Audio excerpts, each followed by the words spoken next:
আজ আমরা মাধ্যমিক এবিটিএ টেস্ট পেপারের জীবনবিজ্ঞানের যে 5 নম্বর পেজটি আছে সেই প্রশ্নপত্রটি আলোচনা করব।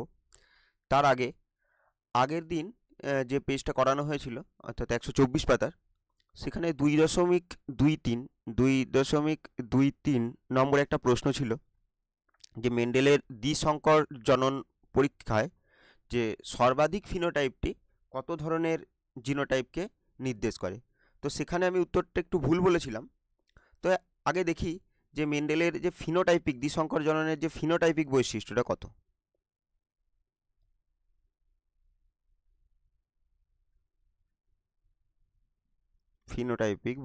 ফিনোটাইপিক অনুপাত, তাহলে ফিনোটাইপিক অনুপাত 9:3:3:1। তাহলে এখানে 9টা কি? এটা হচ্ছে হলুদ গোল, আর এই একটা কি? এটা হচ্ছে সবুজ কুঞ্চিত, আর মাঝেরগুলো একটি কি? একটি সবুজ গোল এবং একটি হলুদ কুঞ্চিত। বেশ, এইবার এখানে সর্বাধিক ফিনোটাইপ কোনটা? তাহলে সর্বাধিক ফিনোটাইপ হচ্ছে এই 9 অনুপাতটা। বেশ, এবার এই 9 অনুপাতটা যদি জিনোটাইপ সৃষ্টি করে, যেগুলো আমরা দেখেছিলাম যে জিনোটাইপিক অনুপাত, আমি এখানে লিখি জিনোটাইপিক অনুপাত।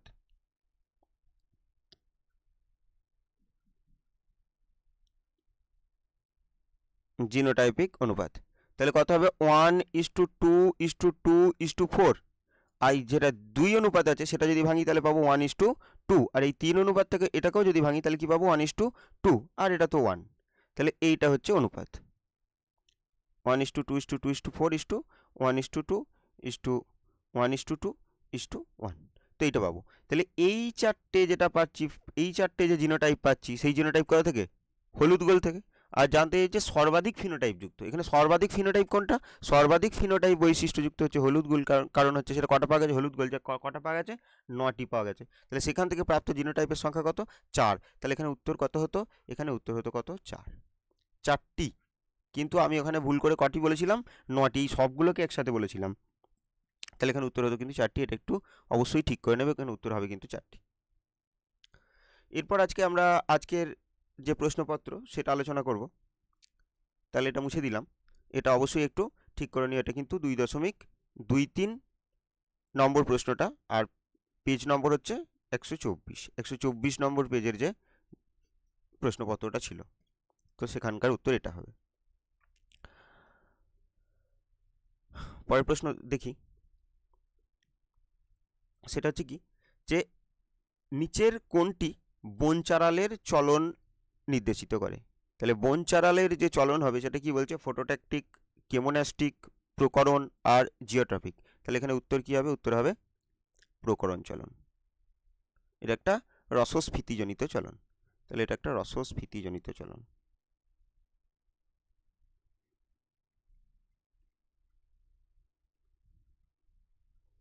রসস্ফীতিজনিত চলন। আর কি মনে রাখবো? এই বনচারাল, এটাকে কিন্তু আমরা বলতে পারি যে Indian telegraphic plant. Indian telegraphic.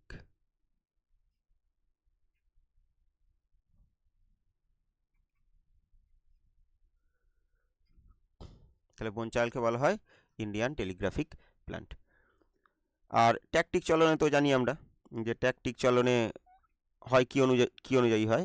উদ্দীপকের গতিপথ ও তীব্রতা। আর এটা একটা চলন, ট্যাকটিক একমাত্র চলন যেখানে কি হয়? সামগ্রিক স্থান পরিবর্তন হয়। সামগ্রিক স্থান পরিবর্তন। আর কেমোন্যাস্টিক, এখানে ন্যাস্টিক বললেই কি বুঝবো? যে এটা একটা চলন যেখানে তীব্রতা অনুযায়ী হয়, তীব্রতা, উদ্দীপকের তীব্রতা অনুযায়ী। আর টপিক যখনই দেখবো তাহলে টপিকটা কি অনুযায়ী হবে? উদ্দীপকের গতিপথ অনুসারে। পরের প্রশ্ন দেখব,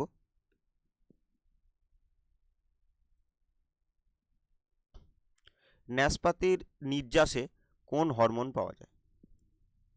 আগের দিন মনে হয় নারকেলের জলে পাওয়া গিয়েছিল, এই এরকম একটা প্রশ্ন ছিল। তাহলে এটা কি বলছে, ন্যাসপাতির নির্যাসে, সেই একই ব্যাপার। তাহলে ন্যাসপাতির নির্যাসে কি পাবো, সাইটোকাইনিন।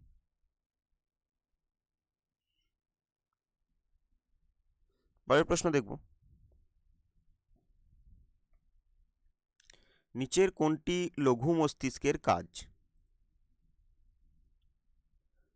হাত উৎপাদ এবং শ্বাসকার্য নিয়ন্ত্রণ করা। এটা যদি আমরা বলি সুষুম্না কাণ্ড, সুষুম্না শীর্ষক,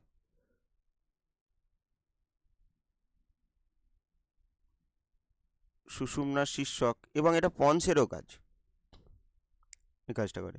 আর বুদ্ধি আবেগ নিয়ন্ত্রণ, এটা কি করবে, এটা হচ্ছে গুরু মস্তিষ্ক। আর পেশিটান ও দৈহিক ভারসাম্য বজায় রাখা, এটা করবে লঘু মস্তিষ্ক। এটা আগের দিন আলোচনা করেছি। আর প্রতিবর্তক ক্রিয়া নিয়ন্ত্রণ, এটা সুষুম্না কাণ্ড।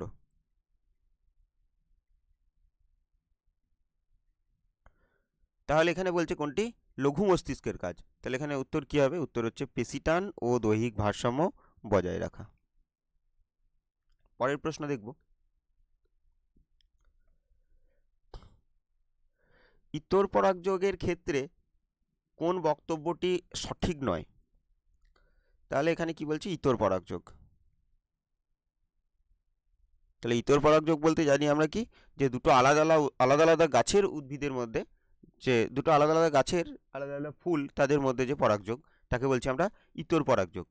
তাহলে এক্ষেত্রে বলছি কি, পরাগরেণুর অপচয়ের সম্ভাবনা থাকে না। তো এইটা তো এবার কি বলছে এখানে কি, যে এটা কিন্তু জানতে চেয়েছে কোনটি সঠিক নয়, কোনটি ভুল সেটা জানতে চেয়েছে।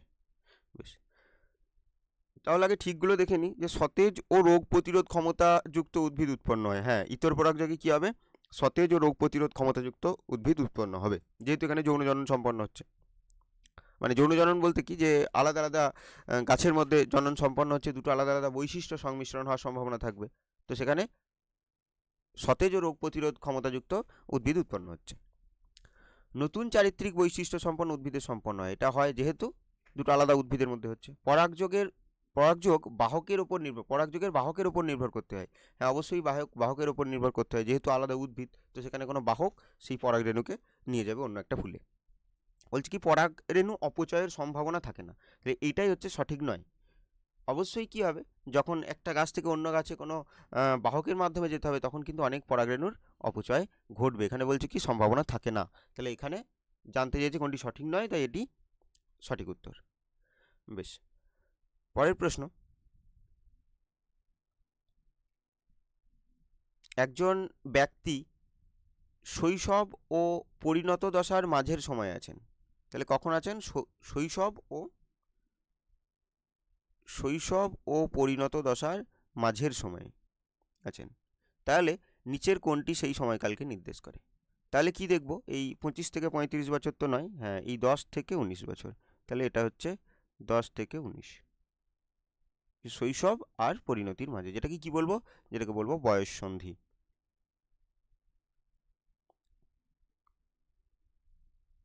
এই সময় কি হয়, সমস্ত হরমোনের ক্রিয়া কিন্তু অধিক সক্রিয় থাকে।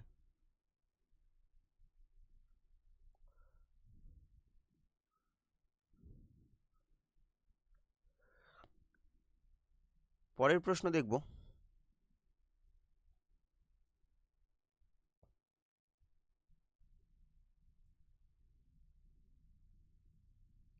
এই capital A small A, capital B small B আর capital C small C genotype যুক্ত জীব কত ধরনের এটাকে গ্যামেট হবে? এটা গ্রামের না, এটা হবে কি গ্যামেট।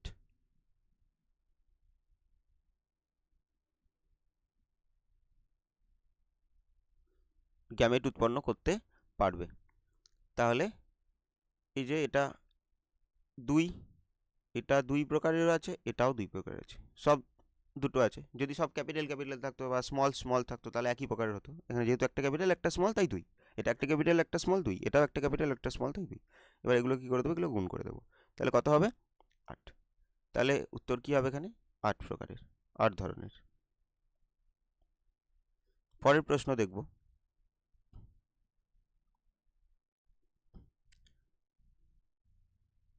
দুইজন বালকের একজনের কানের লতি মুক্ত প্রকৃতির এবং অপরজনের কানের লতি যুক্ত প্রকৃতির, এই দুটি পরস্পরের। তাহলে একটি বলছে কানের লতি মুক্ত, আর এখানে কি বলছে কানের লতি যুক্ত। তাহলে আমরা জানি একই প্রজাতির, এই যে একজন বালকের, এই কি বলছে বালকের, তাহলে বালকজনের একজনের লতি মুক্ত একজনের যুক্ত। তাহলে একই প্রজাতির জীবের মধ্যে যে বৈশিষ্ট্যের পার্থক্য তাকে কি বলে? তাকে বলে প্রকরণ। তাহলে কানের একটা মুক্তলতি আর যুক্তলতি, এই দুটো কিসের উদাহরণ? এই দুটো অবশ্যই প্রকরণের উদাহরণ, প্রকরণের উদাহরণ। পরের প্রশ্ন দেখব,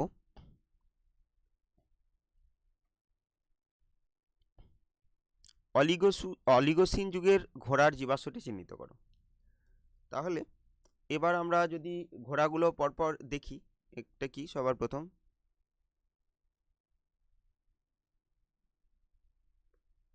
সব থেকে ইওহিপ্পাস। তাহলে সবার প্রথম কি দেখব? যে ইওহিপ্পাস, তারপরে মেসোহিপ্পাস,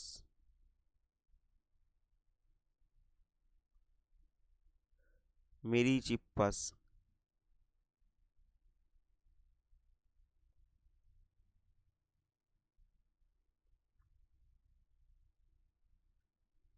প্লায়োহিপ্পাস, আর হচ্ছে কি ইকুয়াস। তাহলে এগুলো কি? তো এগুলো হচ্ছে বিভিন্ন যুগের ঘোড়াগুলোর নাম।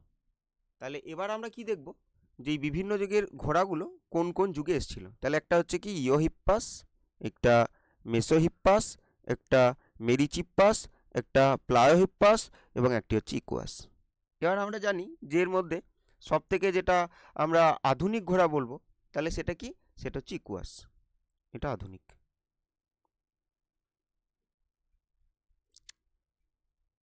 আর এখানে যে ইওহিপ্পাস আছে এটা সব থেকে প্রাচীন ঘোড়া। তাহলে এটা মনে রাখবো। আর এদের পরপর যদি যুগগুলো মনে রাখি যে কোন কোন সময় এরা এসছে, তাহলে ইওহিপ্পাস ইওসিন,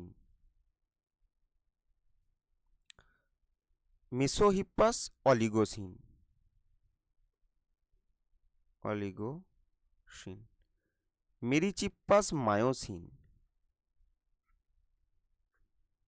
প্লায়োহিপ্পাস এটা হচ্ছে কি প্লায়োসিন, আর ইকুয়াস এটা হচ্ছে প্লিস্টোসিন, প্লিস্টোসিন। এবার এগুলো যখন মনে রাখবে, যেমন এখানে ইওহিপ্পাস ইওসিন, সমস্যা হবে না। এই মেরিচিপ্পাস এটা মায়োসিন, এটাও এম দিয়ে আর কি, সমস্যা হবে না। আর প্লায়োহিপ্পাস প্লায়োসিন বা প্লিওসিন।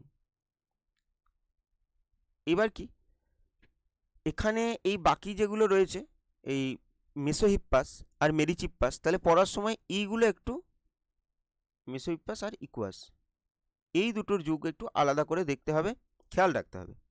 একবার লিখে তো এগুলো অভ্যাস করতেই হবে, কিন্তু এই দুটোকে শুধু আলাদা করে একটু মানে দেখতে হবে যে মনে রাখার জন্য। আর বাকিগুলো এমনি অসুবিধা হবে না, উল্টোপাল্টা হবে না। উল্টোপাল্টা যদি হয় তো এইগুলোর মধ্যে হতে পারে, তো তার জন্য একটু লিখে প্র্যাকটিস করতে হবে। তো এবার কি অলিগোসিন যুগের তাহলে ঘোড়ার জীবাশ্মটি চিহ্নিত করো। তাহলে এবার অলিগোসিন কি হবে? এটা হবে মেসোহিপ্পাস।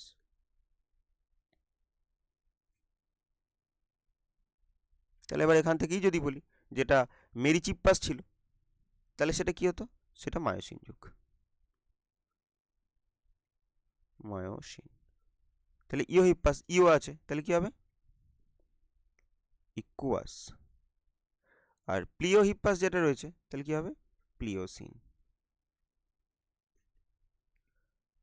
পরের প্রশ্ন দেখব,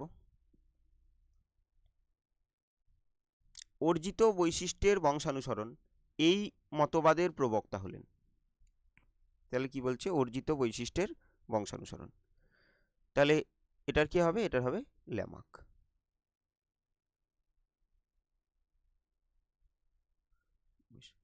তাহলে এখানে যদি দেখি একবার যে ডারউইনের অনেকগুলো আছে, তার মধ্যে একটা আগের দিন আলোচনা করলাম যেটা হচ্ছে কি প্রাকৃতিক নির্বাচন। প্রাকৃতিক নির্বাচন, তারপরে সংগ্রাম, তারপরে আমরা যদি ভেদ বা প্রকরণ,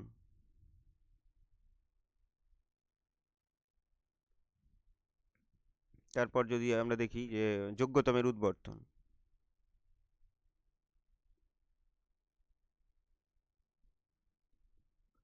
এগুলো হচ্ছে কি ডারউইনের। আর এটা ওয়াইসম্যান বা ভাইসম্যান কি দিয়েছে, জার্ম প্লাজম তত্ত্ব, এটা মনে রাখবো, জার্ম প্লাজম তত্ত্ব। অর্থাৎ যে কোনো একটা বৈশিষ্ট্য সেটা জনন কোষের মাধ্যমেই পরবর্তী জেনারেশনে যায়, জনুতে যায়, দেহকোষের মাধ্যমে নয়। লেমার্ক এছাড়াও যে অর্জিত বৈশিষ্ট্য বংশানুসরণ, আরও গুরুত্বপূর্ণ যদি দেখি অঙ্গের ব্যবহার অব্যবহার,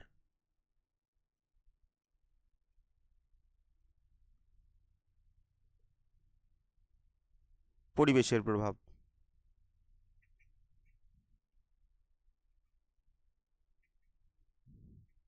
এগুলো।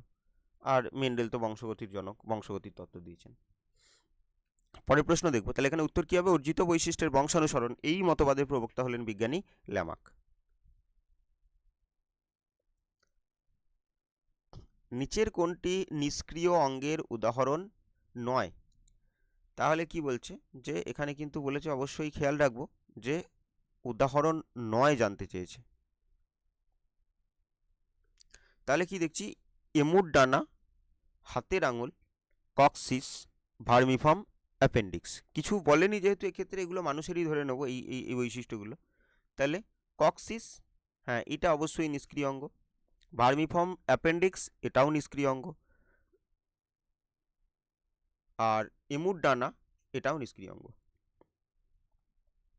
তাহলে এবার কি নিষ্ক্রিয় অঙ্গের উদাহরণ নয় কোনটি? তাহলে নয় হচ্ছে এ হাতের আঙুল। পরের প্রশ্ন দেখব,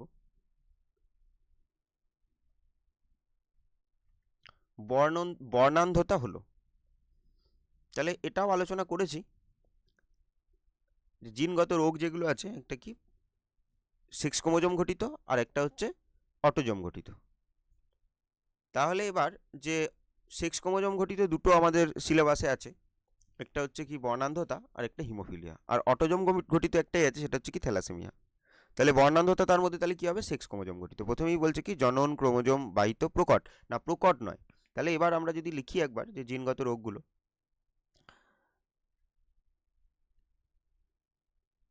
জিনগত রোগ,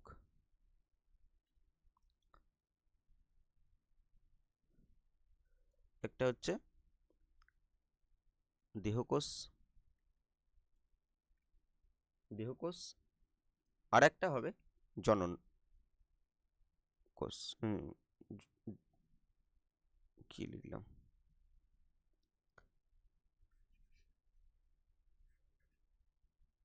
একটা কি হবে অটোজোম, আর একটা হচ্ছে সেক্স ক্রোমোজোম।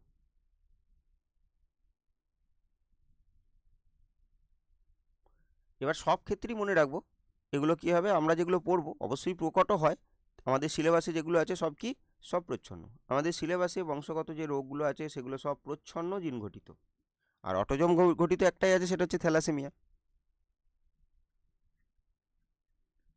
আর সেক্স ক্রোমোজোম ঘটিত দুটো রয়েছে, সেটা হচ্ছে কি, এটা হচ্ছে বর্ণান্ধতা, আর একটা হচ্ছে হিমোফিলিয়া।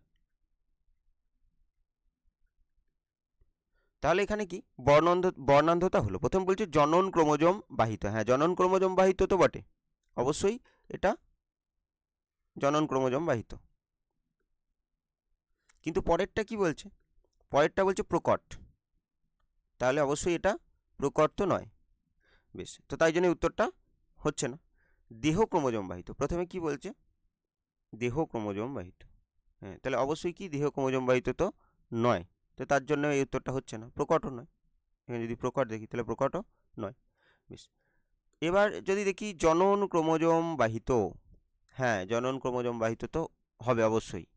পরেরটা যদি দেখি এখানে কি বলা আছে, প্রচ্ছন্ন, হ্যাঁ প্রচ্ছন্ন হবে, তাহলে এটাই হবে ঠিক উত্তর। তাহলে অবশ্যই কিন্তু আমরা মনে রাখবো আমাদের সিলেবাসে যেগুলো আছে কোনোটাই প্রকট জিন ঘটিত নেই, সব প্রচ্ছন্ন জিন ঘটিত। আর সেক্স ক্রোমোজোম ঘটিত দুটো আছে, বর্ণান্ধতা হিমোফিলিয়া, আর অটোজোম ঘটিত একটা আছে, সেটা হচ্ছে থ্যালাসেমিয়া। পরের প্রশ্ন দেখব, নিচের কোন ব্যাকটেরিয়াটি বায়ুমণ্ডলে নাইট্রোজেনের মাত্রা বৃদ্ধি করে? তাহলে একটা কি বলছে, বায়ুমণ্ডলে নাইট্রোজেনের মাত্রা বৃদ্ধি করে। Nitrobacter, Nitrosomonas, rhizobium, Thiobacillus. এবার এখানে এগুলোকে যদি দেখি, নাইট্রোব্যাক্টর কি করে? নাইট্রোব্যাক্টর যেটা করে সেটা হচ্ছে কি, যেটা NO2 থেকে NO3 তৈরি করে। তাহলে এটা নিশ্চয়ই বায়ুমণ্ডলে নাইট্রোজেনের মাত্রা বাড়াচ্ছে না। এবার কি, নাইট্রোসোমোনাস। তাহলে নাইট্রোসোমোনাস কি করে? তাহলে এ যেটা করে সেটা হচ্ছে NH3 সেটা থেকে NO2 তে পরিণত করে। আর এই দুটো স্টেপকেই তো একত্রে কি বলে? নাইট্রিফিকেশন। নাইট্রিফিকেশন, এটা নাইট্রাইট, এটা নাইট্রেট। নাইট্রাইট, এটা নাইট্রেট, আর এটা অ্যামোনিয়া থেকে নাইট্রেট। অ্যামোনিয়া, এটা নাইট্রেট। আর রাইজোবিয়াম, তাহলে রাইজোবিয়াম কি করে? রাইজোবিয়াম একটা মিথজীবী ব্যাকটেরিয়া, যেটা কোথায় থাকে? সিম্বগোত্রীয় উদ্ভিদের মূলে থাকে। লেগ হিমোগ্লোবিন থাকে সিম্বগোত্রীয় উদ্ভিদের মূলে, এটা রঞ্জক, যার জন্য এখানে বাসা বাঁধে রাইজোবিয়াম নামক ব্যাকটেরিয়া। তাহলে রাইজোবিয়াম ব্যাকটেরিয়া ও সিম্বগোত্রীয় মূল, এটা কি সম্পর্ক? একটা মিথজীবিক সম্পর্ক। তাহলে একটা মিথজীবিক জীব যেটা কি করে, যে বায়ুমণ্ডলীয় যে নাইট্রোজেন আছে সেটা ফিক্স করে মাটিতে, বা সংবন্ধন করে মাটিতে, মাটিতে ফিক্স করে। তাহলে এই কাজটা কে করছে? রাইজোবিয়াম। তাহলে এটাতে বায়ুমণ্ডলের নাইট্রোজেন তো পারলো না, বায়ুমণ্ডল থেকে নাইট্রোজেনটাকে মাটিতে ফিক্স করছে।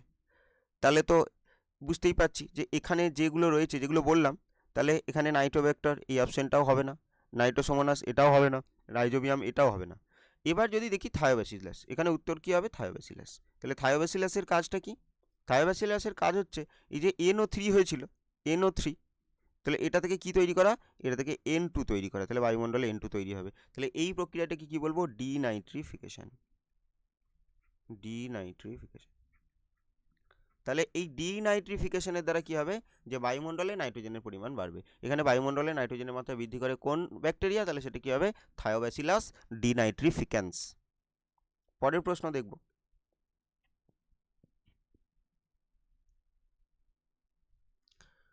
কোনো একটি হটস্পট অঞ্চল ভ্রমণকালে তুমি লায়ন টেলড ম্যাকাক দেখতে পেলে, তাহলে তুমি কোন হটস্পট অঞ্চলে ভ্রমণ করছিলে? এই প্রশ্নটা এই আগের দিন, তার আগের দিন, প্রায় প্রতিদিনই এটাকে আলোচনা করছি। তো এটা কি বলছে? কোথায় একটা অঞ্চল, একটা হটস্পট অঞ্চলের ভ্রমণ, একটা হটস্পট অঞ্চলে ভ্রমণ করার সময় কি দেখতে পেলে? লায়ন টেলড ম্যাকাক দেখতে পেলে। তাহলে এটা আমরা কোথায় দেখতে পাবো? এটা দেখতে পাবো পশ্চিম ঘাট পর্বতমালা ও শ্রীলঙ্কা।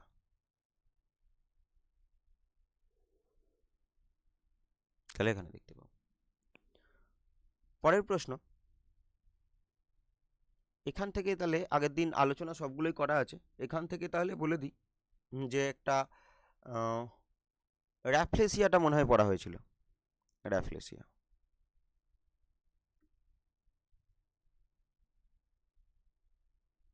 তাহলে এই র্যাফলেসিয়া নামক যে জীবটি, এটি কোন হটস্পটের একটা গুরুত্বপূর্ণ এন্ডেমিক প্রজাতি? তাহলে এটা আজকের প্রশ্ন, যেটা কমেন্টে জানাবে। পরের প্রশ্ন,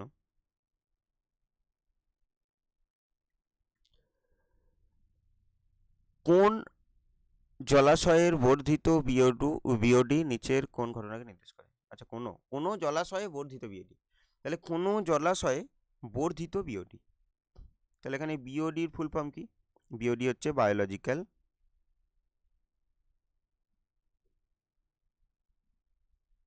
বায়োলজিক্যাল অক্সিজেন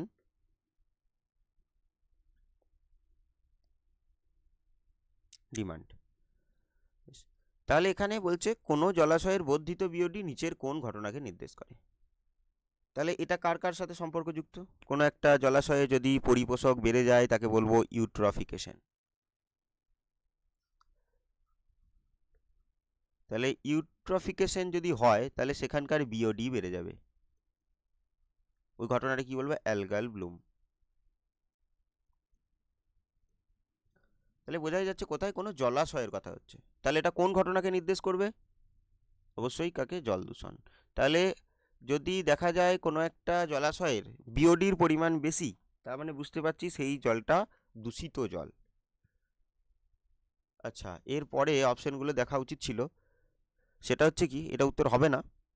সেটা হচ্ছে কি, যে এরপরে আছে দ্রবীভূত O2-র ক্রমবর্ধমান মাত্রা, যে O2 জলে বেশি দ্রবীভূত আছে না কম আছে, এটা তো হবে না। আর দ্রবীভূত O2 এর ক্রম হ্রাসমান মাত্রা, হ্যাঁ ক্রম হ্রাসমান মাত্রা, আর এদিকে জলদূষণ, এটাও ঠিক। তাহলে এখানে ক গ উভয়ই প্রযোজ্য, অর্থাৎ এখানে ক গ বলতে বলছে কি, এটা ক,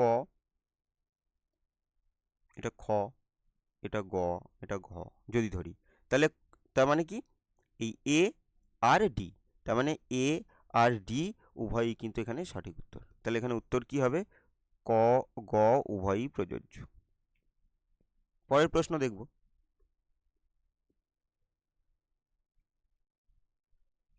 নিচের কোন ক্ষেত্রে তরল নাইট্রোজেন ব্যবহার করা হয়? এটাও আলোচনা হয়েছে আগের দিনে। তাহলে কি বলছে? তরল নাইট্রোজেন, তরল নাইট্রোজেন দিয়ে কত তাপমাত্রা সৃষ্টি করা হয়? -196°, যেখানে কি করা হয়, উদ্ভিদের বিভিন্ন কোষ, কলা, ভ্রূণ, তারপর জাইগোট,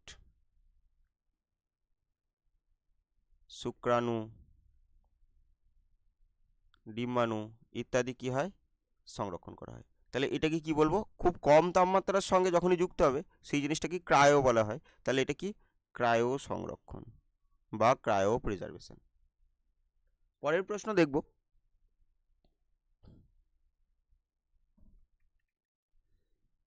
আচ্ছা এখানে তার মানে 15টা MCQ এখানে শেষ হলো।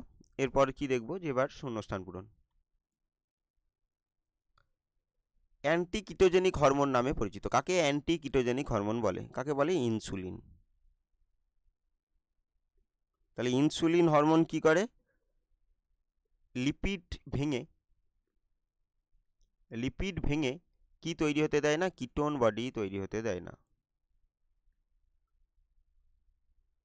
তাহলে কিটোন বডির উদাহরণ কি? অ্যাসিটোন, অ্যাসিটিক অ্যাসিড,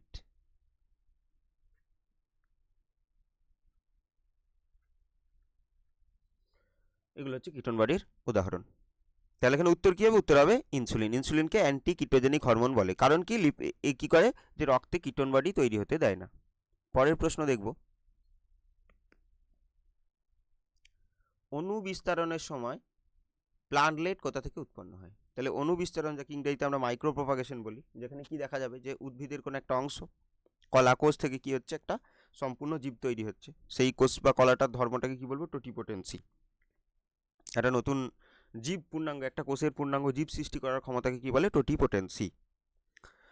তাহলে অণু বিস্তারণের সময় যখন অণু বিস্তারণ ঘটছে, তাহলে একটা কোনো কোষ,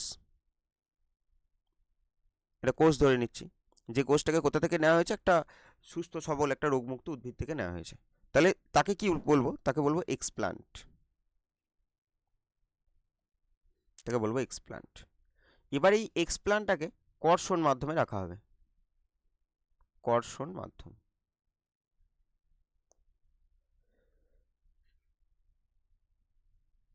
কর্ষণ মাধ্যম,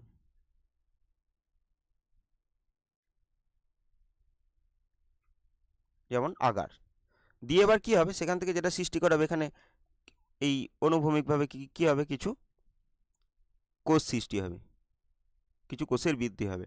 তো সেটা কি বলবো? সেটা বলবো ক্যালাস। ক্লাস থেকে কি হবে?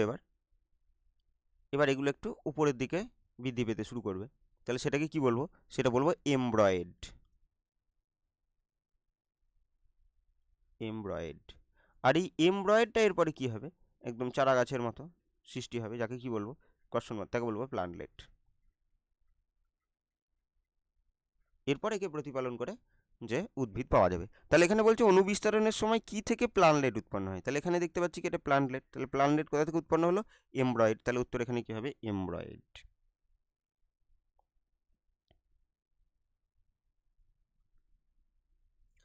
একজন হিমোফিলিক পিতার কন্যা সর্বদা রোগটির কি হয়? একজন হিমোফিলিক পিতা, তাহলে হিমোফিলিক পিতা যদি হয় তাহলে এক্স ছোট হাতের এইচ আর হবে কি ওয়াই।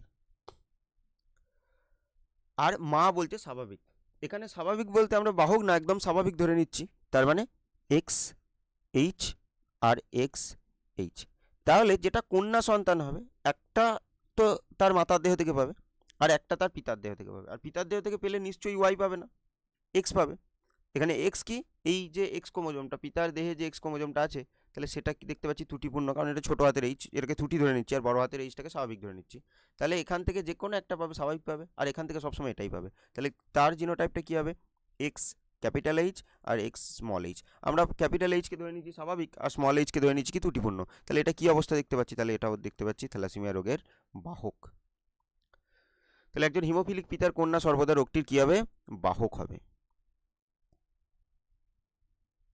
দুটোই যদি ছোটো হাতের এইচ হতো তাহলে সেটা কী হতো? রোগাক্রান্ত। আর দুটো যদি দুটো যদি বড় হাতের এইচ হতো তাহলে কী হতো? স্বাভাবিক। পরের প্রশ্ন দেখব, একটি কোষ বিভাজনের ইন্টারফেজ দশায় ঘনীভবনের জন্য ড্যাশ সর্বদা গাঢ় বর্ণে রঞ্জিত হয়। তাহলে কোন দশায়? ইন্টারফেজ দশায়। ইন্টারফেজ দশায় যেটা গাঢ়ভাবে রঞ্জিত হবে সেটা কি? সেটা হচ্ছে হেটেরোক্রোমাটিন। হেটেরোক্রোমাটিন। পরবর্তীতে যদি প্রোফেজ দশার কথা বলি, প্রোফেজ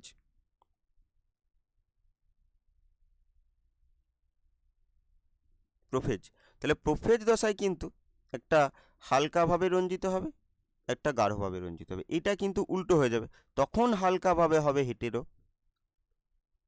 আর গাঢ়ভাবে হবে ইউক্রোমাটিন।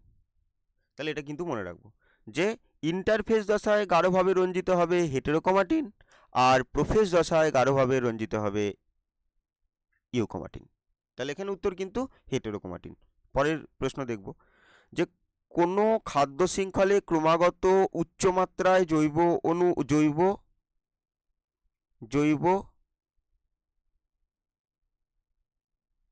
অণুর কীটনাশকের ঘনত্ব বৃদ্ধিকে, এখানে জৈব অণু বলতে জৈব কি বলবো যে একটা জীবের, এটা অঙ্গুর লেখা আছে, কি লেখা ছিল দেখতে হবে, যে কোনো খাদ্য শৃঙ্খলে ক্রমাগত উচ্চমাত্রায়, আচ্ছা জৈব অভঙ্গুর হবে, এখানে যেটা থাকা উচিত ছিল সেটা হচ্ছে জৈব অভঙ্গুর। কীটনাশকের ঘনত্ব বৃদ্ধি কি নামে পরিচিত? তাহলে এটাকে কি বলবো? এটাও আলোচনা করা হয়েছে আগে, যেটাকে বলবো কি জৈব বিবর্ধন।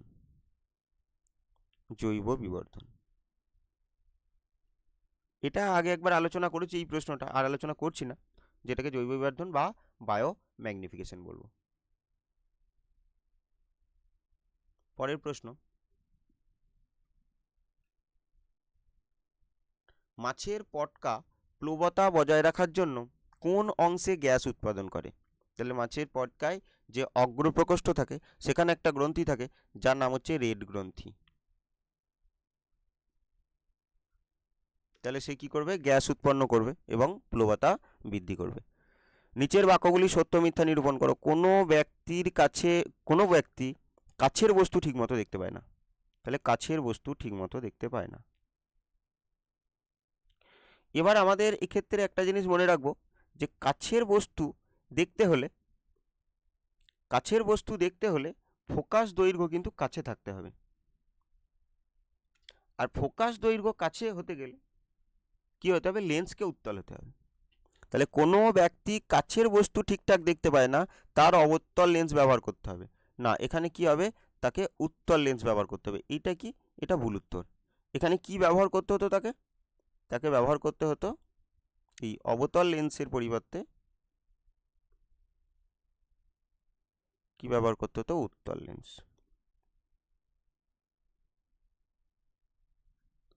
বেশ, তাহলে কোনো একটা ব্যক্তি সে কাছের বস্তু ঠিকমতো দেখতে পায় না, তাহলে সে দূরের বস্তু ঠিকঠাক দেখতে পায়, আর সেই রোগটাকে কি বলে? হাইপারমেট্রোপিয়া বা হাইপারোপিয়া। আর সেখানে আমরা জানি কি উত্তর লেন্স ব্যবহার করতে হয়। তাহলে এখানে এটা কি ভুল উত্তর, মানে এটি হবে মিথ্যা। পরের প্রশ্ন দেখব,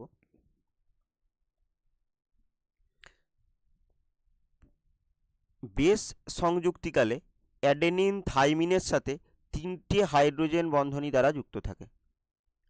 বেশ, তাহলে কি বলছে, বেস সংযুক্তিকালে অ্যাডেনিন কার সাথে, থাইমিনের সাথে।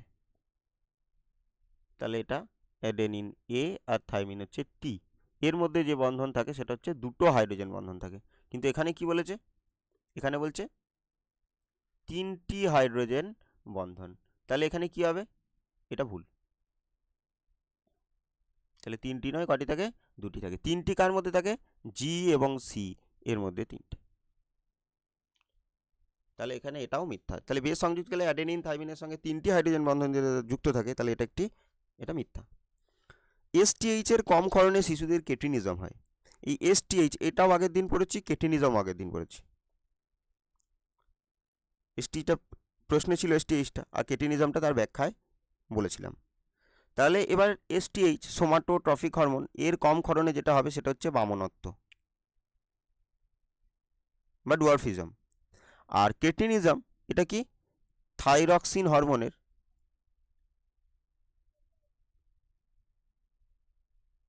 হরমোনের কম ক্ষরণ।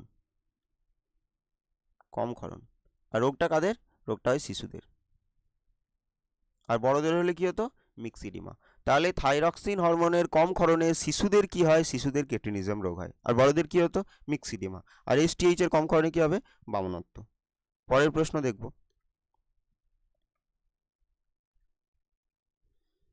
মরুভূমির উষ্ণ পরিবেশে ক্যাকটাস জল ছাড়াও একটানা অনেক দিন বেঁচে থাকতে পারে।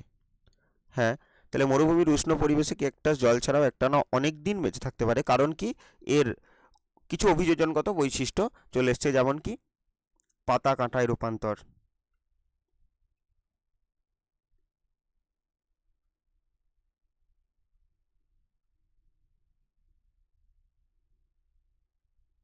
এদের কাণ্ড পরিবর্তিত হয়েছে,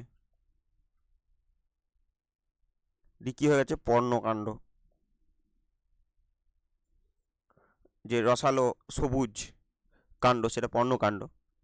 তাহলে কাণ্ড পরিবর্তিত হয়ে কি হয়ে গেছে, পর্ণকাণ্ড। আর এছাড়া মোমের আস্তরণ।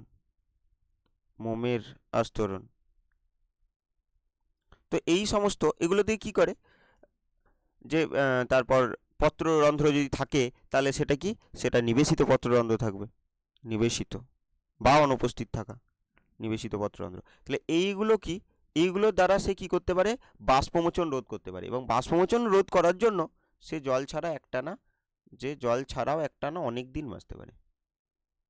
তাহলে এটা কি ঠিক। পরের প্রশ্ন দেখব, তামাক চিবোলে প্রধানত ফুসফুসের ক্যান্সার হয়। হ্যাঁ, এবার তামাক অবশ্যই ক্যান্সারের কারণ, কিন্তু তামাক যদি চিবানো হয় তাহলে সেটা কি, সেটা ফুসফুসের না, সেটা মুখের ক্যান্সার হতে পারে।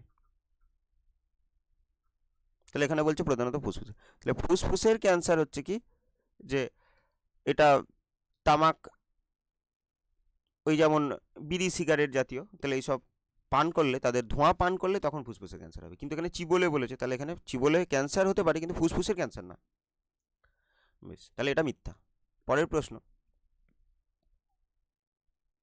সাধারণত ফানকে যৌনক্রমের আদর্শ উদাহরণ হিসাবে উল্লেখ করা যেতে পারে। অবশ্যই তাহলে উল্লেখ করা যেতে পারে। তাহলে সাধারণত ফানকে যৌনক্রমের আদর্শ উদাহরণ হিসাবে উল্লেখ করা যেতে পারে। তাহলে এখানে আমরা দেখতে পাই, আগের দিনও বলছিলাম যে একটা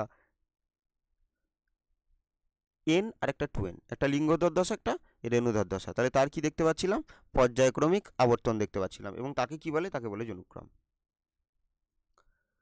তাহলে কোনো জীবের রেণুধর ও লিঙ্গধর দশার পর্যায়ক্রমিক আবর্তনকে যৌনক্রম বলে। এটা ফানের ক্ষেত্রে সুস্পষ্ট, অবশ্যই, তাহলে এটা ঠিক উত্তর। পরের প্রশ্ন দেখব, স্তম্ভ বিস্তম্ভ এবার মেলাতে হবে। তাহলে এবার কি, এখানে কি দেখছি, যে একটা হচ্ছে কি সিলিয়ারি বডি। সিলিয়ারি বডি কি করে, এ লেন্সের উপযোজন ক্ষমতার জন্য দায়ী। তাহলে অর্থাৎ যে আমরা একই জায়গায় স্থির থেকে বিভিন্ন দূরত্বের বস্তুকে স্থান পরিবর্তন না করে আমরা স্পষ্টভাবে দেখতে পাচ্ছি। তাহলে সেটা সিলিয়ারি বডি কী করে, সংকুচিত প্রসারিত হয়, আর লেন্সকে পাতলা মোটা করে তার ফোকাস দৈর্ঘ্য বাড়িয়ে কমিয়ে আমাদের কি করে, যে সেই বস্তুকে দেখতে সাহায্য করে। তো সেটাকে বলছি লেন্সের উপযোজন। তারপর বলছি খণ্ডী ভবন। তাহলে এখানে খণ্ডী ভবন কার দেখা যায়, স্পাইরোগাইডা। তাহলে খণ্ডী ভবন একটা অযৌন জনন পদ্ধতি, যেভাবে জনন কার্য সম্পন্ন করে হচ্ছে স্পাইরোগাইডা। তারপর হচ্ছে স্মল টি, এটা হোমোজাইগাস, হ্যাঁ হোমোজাইগাস প্রচ্ছন্ন। তাহলে এই তো এটা হবে এ। তাহলে মাইক্রোস্ফিয়ার, এটা এই মতবাদটা কে দিয়েছে এখানে কি, হ্যাঁ এটা একটা প্রোটিন, এটা হয়ে গেছে, তাহলে এটা কি হবে, প্রোটিনয়েড।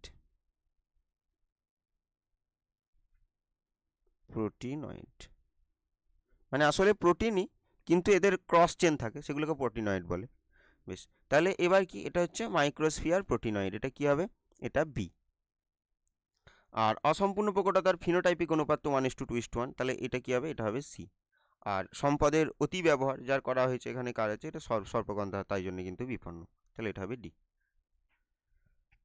তাহলে এবার পরের প্রশ্ন দেখব।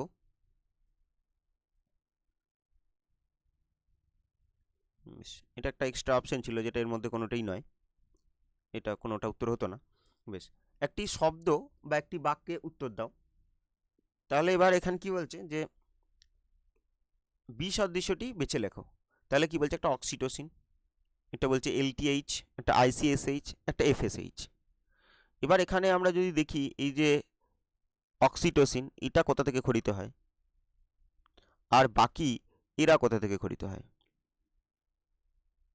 তাহলে যেটা পাবো সেটা হচ্ছে অক্সিটোসিন খরিত হয় কোথা থেকে, পিটুইটারির পশ্চাৎ প্রকোষ্ঠ থেকে। পিটুইটারি কথাটা লিখছি না, পশ্চাৎ প্রকোষ্ঠ থেকে। আর এগুলো কোথা থেকে খরিত হয়, এগুলো অগ্র প্রকোষ্ঠ থেকে। আগের দিনও বলেছিলাম এটাও, যে অক্সিটোসিন যে খরিত হচ্ছে পশ্চাৎ প্রকোষ্ঠ থেকে, এখানে কিন্তু তৈরি হয় না। তাহলে অক্সিটোসিন তৈরি কোথায় হয়, এটা যেহেতু আগের দিন আলোচনা করেছি, এটাও আর বলছি না। আগে একটা প্রশ্ন দিয়েছিলাম আজকেই, তো সেটা 1 নম্বর লিখে সেই উত্তরটা, আর 2 নম্বর লিখে এই প্রশ্নের উত্তরটা কমেন্ট বক্সে জানাবে। পরের প্রশ্ন দেখছি, যে কাকে শারীরবৃত্তীয় ভাল্ব রূপে অভিহিত করা হয়। তাহলে এখানে ভাল্ব যেটা বলছি, ভাল্ব বলতে যেটা একমুখী পরিবহন করে, অর্থাৎ কোনো কিছুকে একটা দিকেই যেতে সাহায্য করে, যে এদিক থেকে এদিকে যাবে, সব সময় পরিবহনটা এই মুখে হবে। তাহলে এইরকম মুখে হলে এই মুখে কিন্তু হবে না,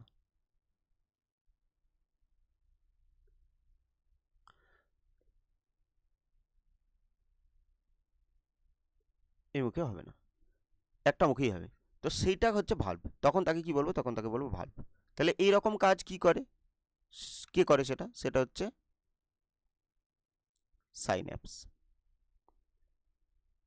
তাহলে সাইন্যাপসে কি কি হয়, অ্যাকশনে থাকে, তার তার নিউরোট্রান্সমিটার তৈরি হয়, ডেনড্রনে তার গ্রাহক থাকে, তাহলে অ্যাকশন থেকে ডেনড্রনের দিকে এক মুখেই সবসময় যায়। তাহলে তাই কাকে শারীরবৃত্তীয় ভাল্ব বলে, সাইন্যাপসকে।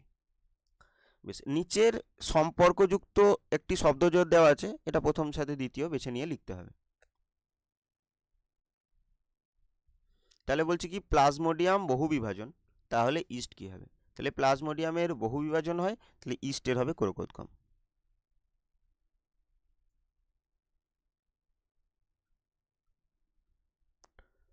আর এই ক্রোকোদ্গম আর একটা জীবের হয়, যেটা বহুকোষী। তাহলে এখানে উত্তর তো অবশ্যই ক্রোকোদ্গম। আর একটা বহুকোষী জীব যার ক্রোকোদ্গম সম্পন্ন হয়, সেটা হচ্ছে কি, হাইড্রা।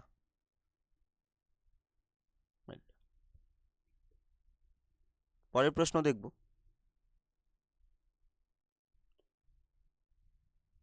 আবার একই জাতীয় একটা প্রশ্ন দিয়েছে, না না, এটা গ্যামেট জানতে চাইনি, যে জিনোটাইপ সমন্বিত মটর গাছ কি ধরনের ফিনোটাইপ প্রদর্শন করে,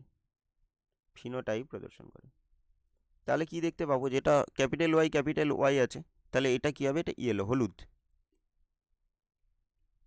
আর স্মল আর আছে, যার জন্য এটা কি হবে, কুঞ্চিত। তাহলে কি হবে, হলুদ এবং কুঞ্চিত। জিরাফের এমন একটি চারিত্রিক বৈশিষ্ট্যের উল্লেখ করো যার সুস্পষ্ট বিবর্তন লক্ষণীয়। তাহলে জিরাফের গলা, তাহলে এটা কি হয়েছে, জিরাফের গলা কি হয়েছে, বৃদ্ধি পেয়েছে, জিরাফের গলা। তাহলে জিরাফের গলা বৃদ্ধি পেয়েছে, তারপর যদি বলি সামনের পা, তাহলে এটাও কিন্তু বর্ধিত হয়েছে। তাহলে জিরাফের গলাও হবে, সামনের পাও হবে। তাহলে এগুলো হচ্ছে চারিত্রিক বৈশিষ্ট্য যেটা যা সুস্পষ্ট বিবর্তন লক্ষণীয়। তাহলে সামনের পা দুটো তুলনামূলক পিছনের পায়ের থেকে বড় হয়ে গেছে এবং গলাটা বড় হয়ে গেছে। কারণ কি, এগুলো তাদের একটা প্রতিকূল পরিবেশ, তো যার জন্যে এরা গাছের ডালপালা খাওয়ার জন্য কিন্তু এইভাবে এগুলো বড় হয়ে গেছে। পরের প্রশ্ন, মিলার এবং উরের পরীক্ষা থেকে প্রাপ্ত যে কোনো একটি জৈব অম্লের নাম লেখো। তাহলে এবার এখানে জৈব অম্ল বলছে, সেটা যেমন অ্যাসিটিক অ্যাসিড, ল্যাকটিক অ্যাসিড, এগুলো জৈব অম্ল।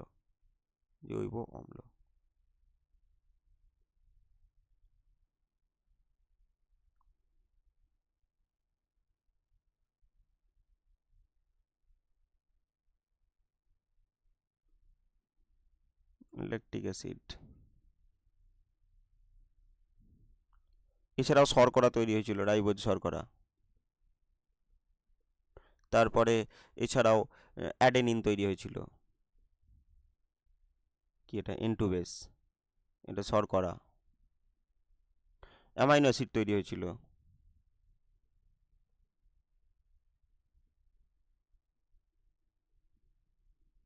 Glycine, alanine, aspartic acid. তাহলে এগুলো মনে রাখবো। তাহলে amino acid, glycine, alanine, aspartic acid, আর নাইট্রোজেন বেস অ্যাডেনিন, শর্করা রাইবোজ, আর জৈব অম্ল অ্যাসিটিক অ্যাসিড, ল্যাকটিক অ্যাসিড। তাহলে এগুলো জৈব অম্লের উদাহরণ। তাহলে এই প্রত্যেকটা আলাদা আলাদা করে মনে রাখবো, যে কোনোভাবে কিন্তু এখান থেকে প্রশ্ন দিতে পারে। এই জৈব অম্লও দেয় বেশিরভাগ সময়, অ্যামাইনো অ্যাসিডটা বেশিরভাগ সময় জিজ্ঞাসা করে। তাহলে এগুলো কিন্তু ভালো করে মনে রাখবে, এটা পরের কোনো দিন যখন এই জাতীয় প্রশ্ন থাকবে তখন কিন্তু অবশ্যই এই প্রশ্ন জিজ্ঞাসা করব। পরের প্রশ্ন দেখব, তাহলে কি প্যান এর সম্পূর্ণ অর্থ লেখো। এটা সম্পূর্ণ ফর্মটা লিখতে বলেছে। বেশ, তাহলে এবার এই প্যানটা কি একটা গৌণ বায়ু দূষকের উদাহরণ। গৌণ বায়ু দূষক।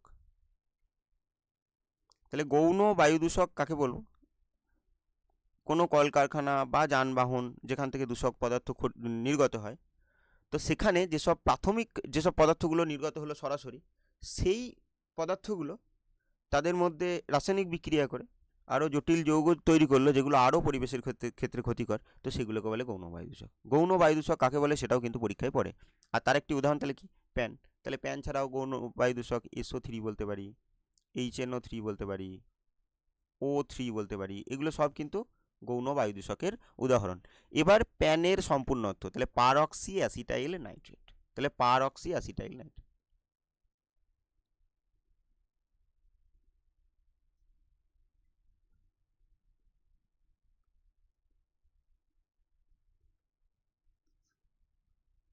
যদিও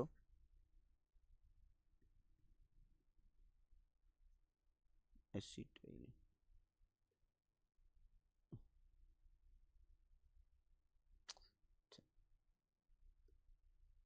যা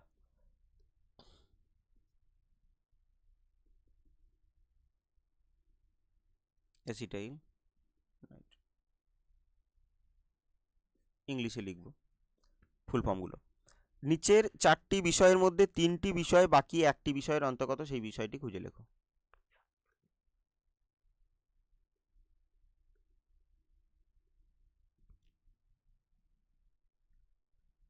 চিড়িয়াখানা, উদ্ভিদ উদ্যান, এক্সিটু সংরক্ষণ, বীজ ব্যাংক। প্রত্যেক দিন দেখছি কি এরকম একটা করে প্রশ্ন থাকছে। তাহলে কি দেখছি যে বলছে কি চিড়িয়াখানা, উদ্ভিদ উদ্যান, এক্সিটু সংরক্ষণ, বীজ ব্যাংক। বীজ ব্যাংক বা সিড ব্যাংক, যেটা ক্রায়ো সংরক্ষণের একরকম ক্রায়ো সংরক্ষণ। তাহলে বীজ ব্যাংককে বলতে পারি কি এক ধরনের ক্রায়ো সংরক্ষণ।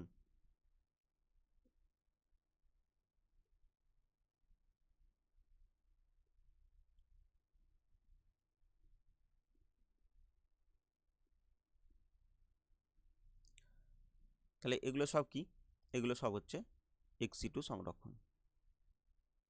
তাহলে এই ছিল টোটাল 41টা প্রশ্ন, যার মধ্যে তোমাদের 36টা করতে হবে। আর বাকিগুলো নিয়ম মতো কিন্তু অবশ্যই এই পেজগুলো, যেগুলো বড় প্রশ্নগুলো তো এখানে আলোচনা করা সম্ভব নয়, তো সেগুলো কিন্তু অবশ্যই লিখে লিখে অভ্যাস করো। আজকে হয়তো ক্লাসটা অনেকটা বড় হয়ে গেছে আগের দিনের তুলনায়, চেষ্টা করব পরের দিন আবারও এই 30 মিনিটের মধ্যে রাখার।